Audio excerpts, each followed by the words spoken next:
Olá pessoal, sejam bem-vindos ao Didática Ativa. Hoje a gente vai falar sobre a análise financeira de uma empresa. Aí a gente escolheu essa empresa como sendo a Natura Cosméticos, Sociedade Anônima de Capital Aberto, tem ações negociadas na Bovespa, Natu3 é o código dela, e as suas principais operações, as suas principais atividades são relacionadas à industrialização, distribuição, comercialização, exploração de comércio de cosméticos, fragrâncias em geral e produtos de higiene pessoal.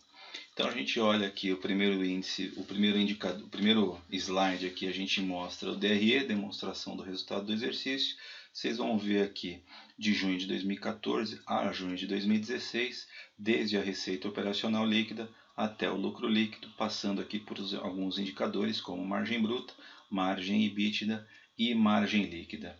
Depois a gente passa aqui pelo balanço patrimonial, separado entre ativo circulante, o ativo não circulante, e dentro do ativo não circulante a gente vê o realizável a longo prazo e o ativo permanente. Na sequência, passivo, ainda do balanço, na parte do passivo, a gente vê o passivo circulante, o passivo não circulante, patrimônio líquido, perfazendo aí o passivo total.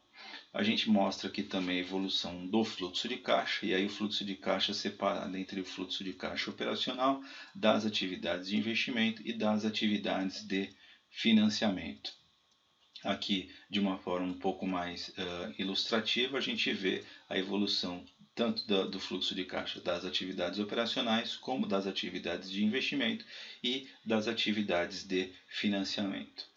Depois disso a gente mostra a evolução do resultado, aí a evolução da receita operacional líquida, com a evolução tanto da primeira perna, vamos dizer assim, junho de 2014, junho de 2015, junho de 2015 e junho de 2016, vocês vejam aqui a variação dos percentuais de cada ano e a variação do acumulado desses 2 anos, tanto da receita operacional líquida quanto dos custos com produção. E aí do resultado desses dois, menos receita líquida menos custo com produção, a gente chega na evolução do lucro bruto, e aí a gente vê também os percentuais.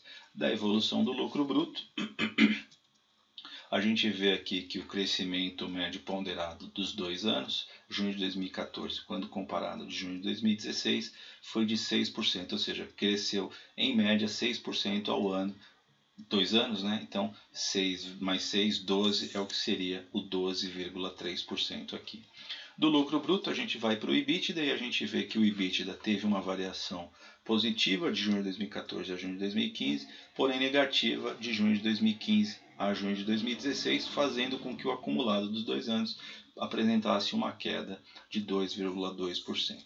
O EBITDA não é fluxo de caixa operacional. Em alguns slides, em alguns vídeos, eu vou fazer um vídeo exclusivamente falando da diferença entre o EBITDA e o fluxo de caixa operacional. Vocês podem ver que o EBITDA enquanto positivo, o fluxo de caixa operacional pode aparecer negativo e aparece aqui no primeiro trimestre de 2016.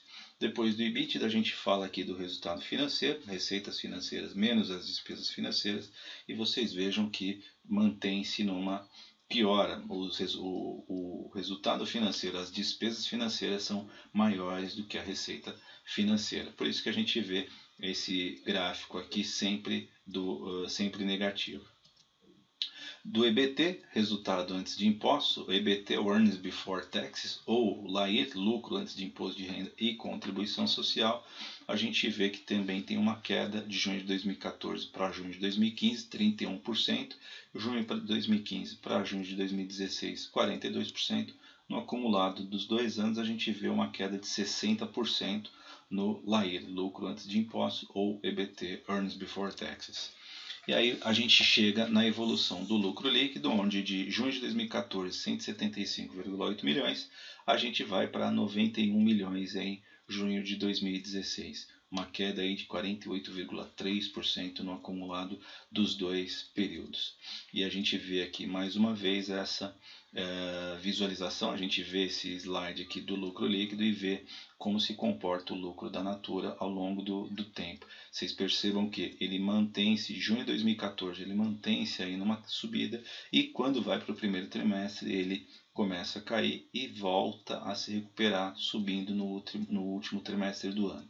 Então o primeiro trimestre de 2016 mostrou a queda, só que dessa vez uma queda bem mais acentuada do que o 2015 e depois a gente vê uma recuperação de março de 2016 do primeiro trimestre para o segundo trimestre, a recuperação ainda não suficiente para retomar o mesmo impacto, o mesmo montante de junho de 2015.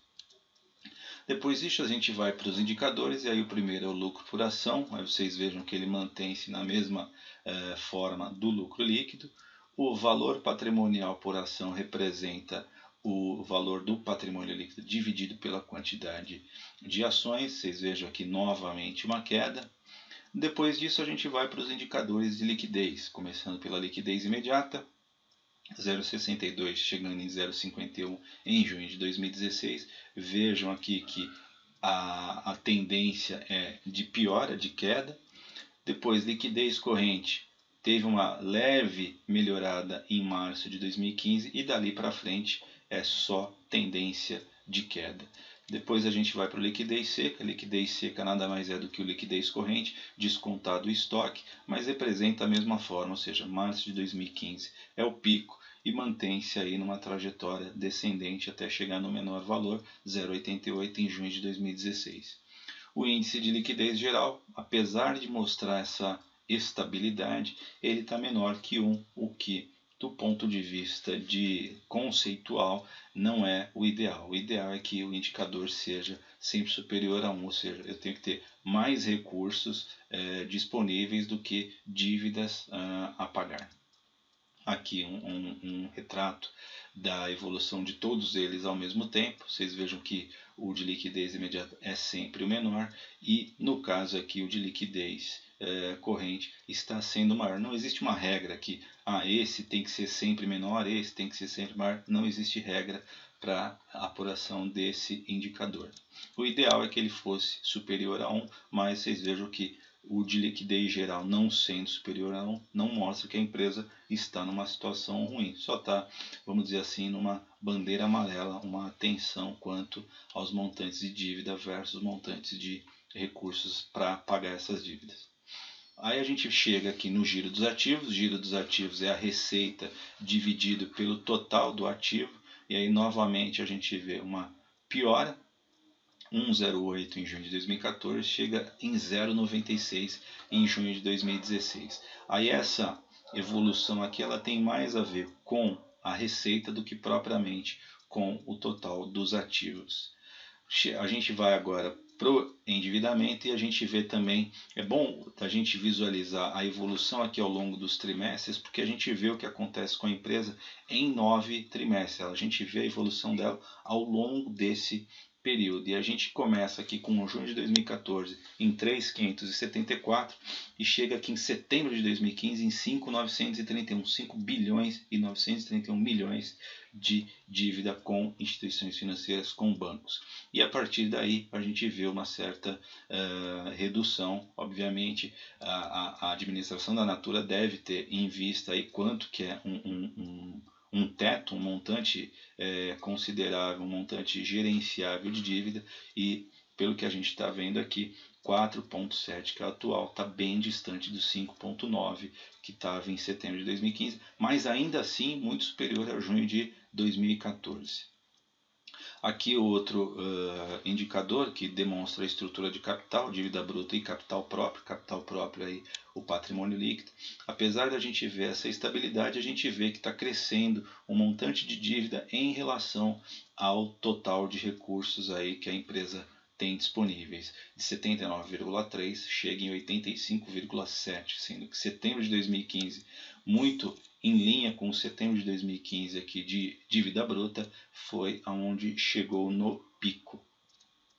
Depois a gente vai para os indicadores aqui de rentabilidade. O ROA, Return on Assets, retorno sobre o ativo total, vai de 10,4% em junho de 2014 até o pico de 12,9% em dezembro, até o pior valor aqui, 3,3%, o piso, né, do pico de 12,9% até o piso de 3%, é uma diferença muito grande. E agora, em junho de 2016, existe uma leve recuperação nesse indicador, mas percebam que ainda é inferior a toda essa série desse histórico que a gente está analisando. Depois do ROA, a gente vai para o ROI, Return on Equity, retorno sobre o patrimônio líquido, lucro líquido dividido pelo o total do patrimônio líquido. E novamente a gente vê uma piora de 75,5% em junho de 2014. A gente chega aqui num piso de 31,3%, que demonstra a queda no lucro líquido, e uma recuperada para 45,9% em junho de 2016. E aí, o último indicador que a gente tem de rentabilidade, o ROIC, Return on Invested Capital, retorno sobre o capital investido. Aí a gente vê uma pequena diferença, porque todos os indicadores anteriores a gente estava vendo sempre uma diminuição, sempre uma descendência. Esse foi o primeiro que em junho de 2016 mostrou um aumento, principalmente quando comparado a 2 anos anteriores, junho de 2014. Como a gente está falando de retorno e de capital investido, a gente viu que retorno medido aí pelo lucro e pelo resultado operacional manteve-se em queda. No entanto, como a gente está falando de capital investido, o capital investido também caiu.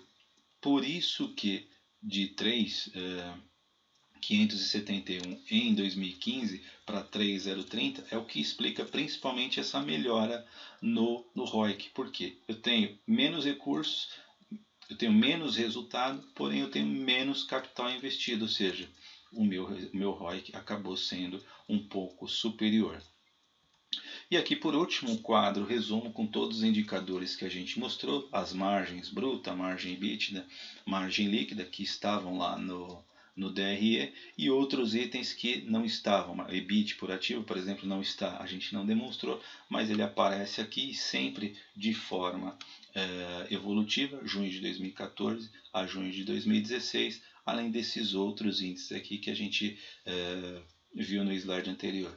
É isso, pessoal. Essa é um resumo simplificado do que é uma análise financeira. Obviamente, ela não é uma análise completa e também não é uma análise definitiva. É apenas uma análise para fins didáticos. São dados reais de uma empresa real que tem seus dados divulgados, que tem seus valores divulgados aí todo trimestre. Por ser uma empresa de capital aberto, a gente só colocou num formato aqui um pouco mais simplificado, um pouco mais resumido, para falar de todos esses indicadores.